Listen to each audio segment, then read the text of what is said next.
Good morning and welcome to Mahalo Mondays. I'm Leah D'Emilio.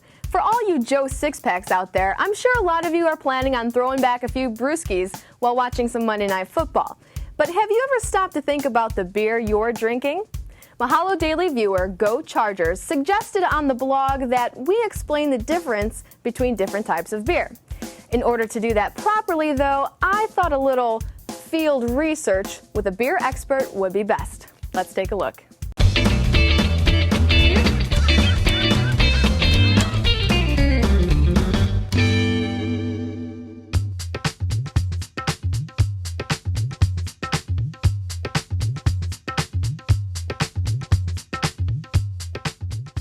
So to help us answer the question, what are some of the differences between different types of beer, is beer sommelier Christina Perozzi. Hello. Thank you so much for inviting us here today and to help us answer this question. Well, thank you for having me. So people want to know, what are the differences between like a lager, a Hefeweizen, a pale ale? Well, first of all beer falls into two categories. A beer is either an ale or a lager. A lot of people think that all ales are something that's heavier and bigger, and that lagers are something that's lighter and more nuanced, but actually that's not necessarily the case. A lager is a beer that has been fermented in cold conditions using bottom fermenting yeast. An ale is a beer that has been fermented in warmer conditions using top fermented yeast, and that's really the only difference. Okay. Lager can have a really dark color. Lager can have a really high alcohol content. Same thing as an ale can have a really light color. This is the Hollywood Blonde. The style is called a Kolsch. It only comes from one place in Germany, Cologne, Germany. The thing is with beer, and you see how you're getting more carbonation there with beer? Yeah. 80% of what you taste and flavor is what you're smelling. Okay. And so the carbonation of the beer actually carries the aromatics of that beer. So what I do is I still spin the beer to release some of that carbonation, aromatics, and you don't want to shake it up so that you lose all carbonation in it, because you still want some carbonation in the beer. But initially I'll shake it, and then you taste it. I still taste beer the same way I taste wine. So the first thing I'm going to do is get my nose way down in it.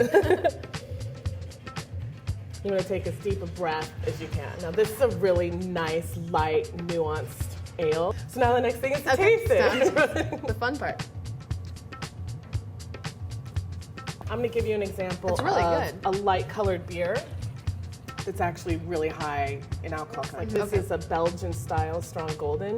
This is a style of ale. This will have a higher alcohol content. Okay. So even though this is not a particularly bitter beer, the hops provide a balance to that sticky, sweet, high alcohol content maltiness of the beer.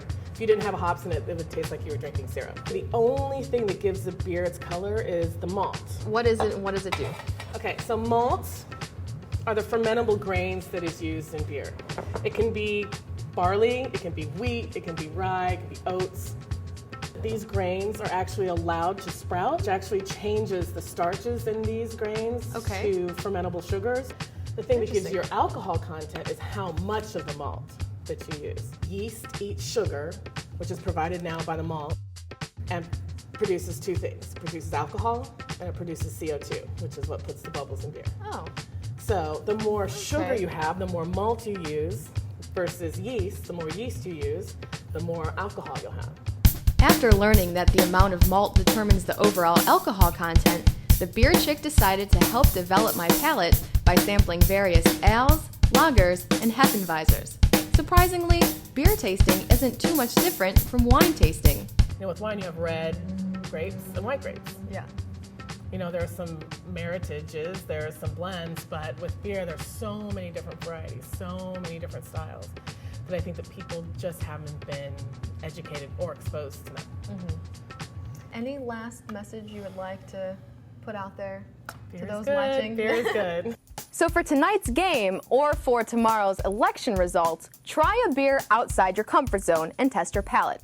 After all, drinking beer is not a game, it's an art. And remember, beer is good.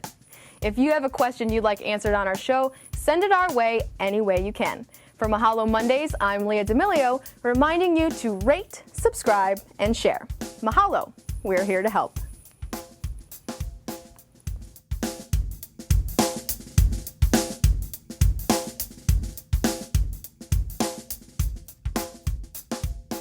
I've got a tough job, but somebody's got to do it.